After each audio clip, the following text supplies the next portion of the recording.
battu le week-end dernier à Montpellier, les Cannais doivent réagir à Dornano pour marquer leur premier point de la saison, mais aussi se rassurer après une prestation peu convaincante dans l'Hérault. Les Stéphanois, au contraire, ont affiché de belles promesses avec leur succès face à Nice. Et la patte du nouvel entraîneur Oscar Garcia commence peu à peu à porter ses fruits. Le technicien espagnol choisit de reconduire son attaque victorieuse face à Nice avec Bamba, Tanan et Amouma.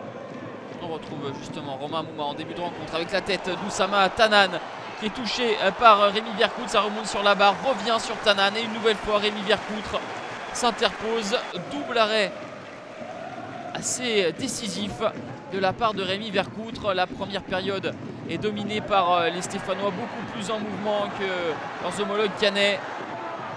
Heureusement pour les Normands que Rémi Vercoutre est bien dans sa partie. Une nouvelle double intervention au sol cette fois-ci.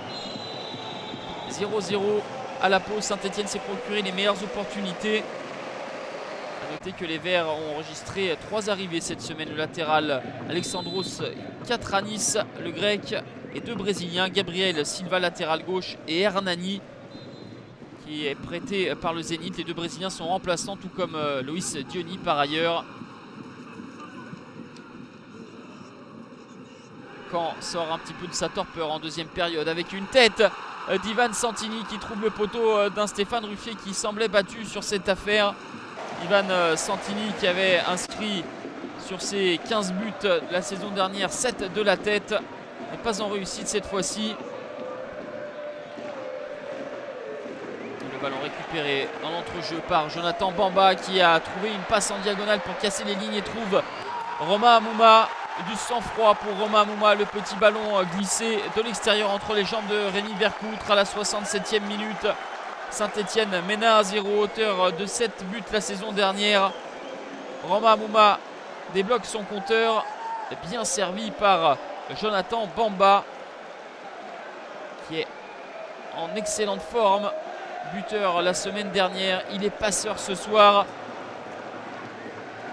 Le joueur qui s'était aguerri la saison dernière avec son prêt à Angers, Jonathan Bamba. Saint-Etienne préserve pour l'heure son avantage d'un but. Ivan Santini est le joueur le plus dangereux côté normand. Comme la semaine dernière, Saint-Etienne s'impose 1-0 et fait le plein de points. Comme la semaine dernière, Caen s'incline 1-0, même si le contenu ce soir fut nettement meilleur.